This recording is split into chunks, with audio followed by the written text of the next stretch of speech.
Nais ko po kayo sa ating pong pananalangin sa pagkakataong ito.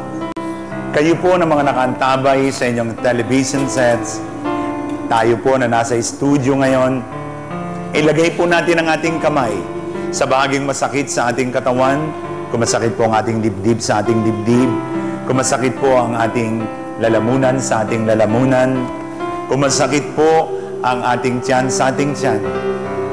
At kayo po na nasa hospital ngayon, nasa ICU, saan man pong panig ng Pilipinas, saan man panig ng mundo, ano man ang inyong karamdaman, gaano man kagrabe ang iyong sakit na tinataglay, hayaan mong ipuin ka ng kamay ni Jesus, kamay na nagpapagaling, kamay na nagbibigay buhay.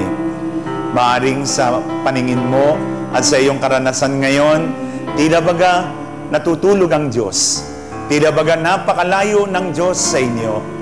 Pero kapatid, heto siya, humihipo sa bawat isa sa ating nananampalataya, sa bawat isa sa ating nananalig na tayo kanyang pagagalingin.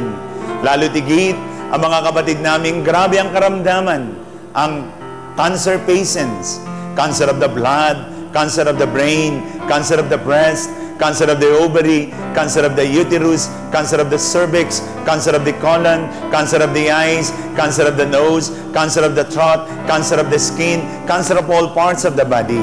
Sa lahat po ng karamdaman sa buto, arthritis, rheumatism, osteoporosis, osteoarthritis, rheumatoid arthritis, tendonitis. Sa lahat po ng karamdaman sa ating internal organs, the heart, the liver, the kidney, the pancreas, the lungs, the spleen, the gallbladder, the small and large intestine, the ovary, the uterus, the cervix, the prostate.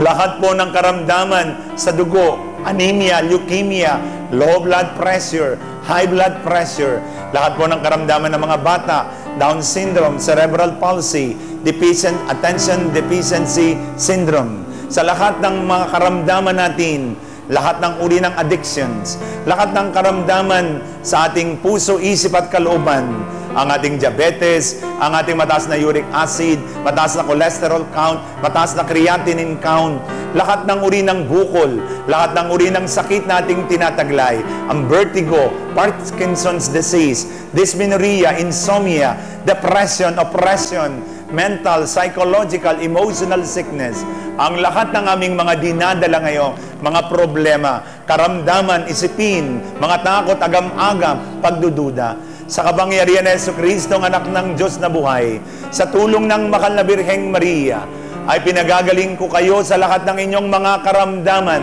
Just believe in your heart. You have been touched, you have been blessed, you have been healed by the Lord. As I anoint and bless all of you, in the name of the Father, and of the Son, and of the Holy Spirit. Amen and amen. Palakpakan natin ang Panginoon.